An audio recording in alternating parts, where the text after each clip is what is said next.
Now, what is acceleration due to gravity? This is the value by which every object is accelerated towards Earth, right? When if it is falling freely or even if it is in stationary position, the weight of the body which is applicable on every single body on Earth is what? The mass into acceleration, and mass into acceleration, the term acceleration here is acceleration due to gravity. I would like to tell a small thing about gravity again, though I have already told you about this. According to law of gravitation, the formula becomes F is equal to, this is what? The force between any two bodies present in this universe. This is G m1 m2 over r square, which is mass of the body 1, mass of the body 2 upon the distance between them square, right? The word gravity is the same force of attraction between two bodies when one of these bodies is Earth. For example, the force between Sun and Moon would be force of gravitation, but force between Moon and Earth will be the force of gravity. Simple. So now, as we were discussing the value of weight, what is weight? Weight is, we have already knowing this formula since laws of motion. Weight is mass into acceleration due to gravity, which is mg. This formula actually came from what? Force is mass into acceleration, but the acceleration by which the body falls towards Earth is g, that is acceleration due to gravity. We also know the value 9.8, but the existence of acceleration due to gravity came from this chapter. Now, so this is mg. So suppose we have this Earth of mass capital M, and we have a small mass small m placed on the surface of Earth having radius r. What are the forces acting on the bodies now? First of all, the force of gravitation, which is G capital M small m upon distance square. Now, why am I taking the radius to be distance, though these two bodies are in contact? There should be no distance, right? See, the distance is always the average distance between the center of masses of the body, and if Earth is supposed to be spherical, then center of mass would be at the dot center, and that is why the distance between them would be the radius. All right. So this force is actually responsible for the existence of weight, which is, suppose the body is present on the surface, then it would be attracted towards the center with a force called weight. So this force is actually equal to what? Weight, and instead of weight I can write mg. So here I have this thing, mg is equal to g mm upon r square. From here I can cancel out these two terms and I'll get the value of g, which is g m upon r square. So now we have another formula in this unit, which is formula for acceleration due to gravity, g m upon r square. All right. Okay, now what next? Can we find a numerical value of g? We already know it is 9.8, but how did we get to that conclusion?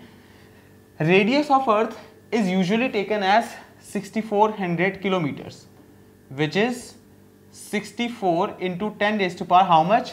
For kilometer, I will be multiplying it with 1000. So 3 zeros and 2 zeros makes up 5 zeros. 64 into 10 raised to 5 meters.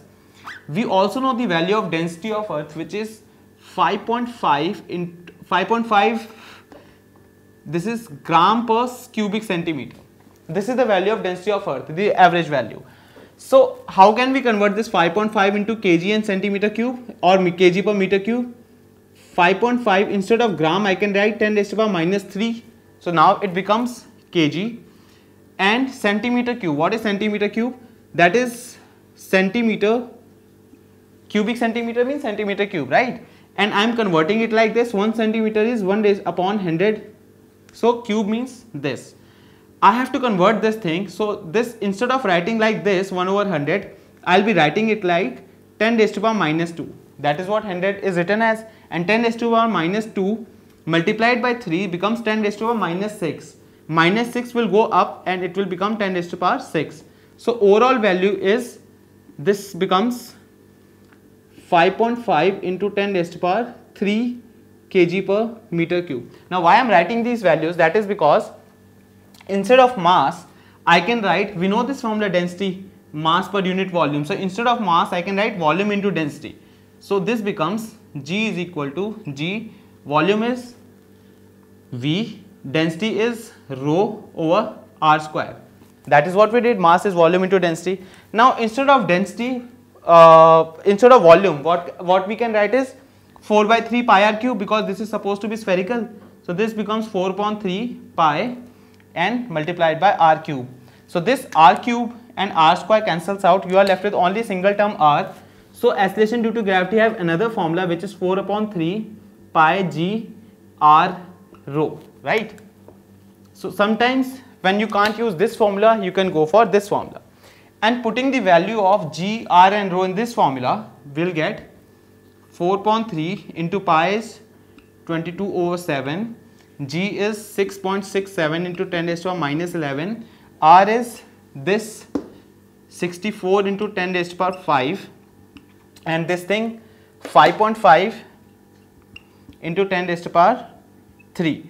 This will give you the acceleration due to gravity in meter per second square, and it comes out to be approximately 9.821, something like that, meter per second square. So generally it is taken as 9.8 meter per second square, and we further approximate it, round it off to 10 to ease up our calculations in old chapters like kinematics and laws of motion, right? So this is the numerical value of g. Now another important thing for this acceleration due to gravity is how does its value changes. Are there any factors involved with this? See, first of all, a very simple factor is I place the body exactly on the surface, so that I had to take the distance between two bodies as r. What if I place this body instead of here, somewhere here, right? If the body is placed here at some height h, so there will be definitely a new formula. So one thing is for sure, that acceleration due to gravity changes with height. So it will also change with depth, and hence it will also change with rotation of earth. So let's do all those things, and we'll start with acceleration due to changes in acceleration due to gravity. So you can note down this topic, variations in g, and we'll start with the height first. Okay. Now one thing is one physical factor which you guys have already noticed is when we go to some height, what happens to our breathing problem. Sometimes we feel easy, sometimes we feel hard when going to a height, or sometimes we feel a sudden stopping or sudden some stopping of noise in our ears, right? This happens due to value of acceleration due to gravity. It decreases with height, and how it decreases, let's find out. First of all, what we are doing in right now is variations in acceleration due to gravity, and we'll first start with height.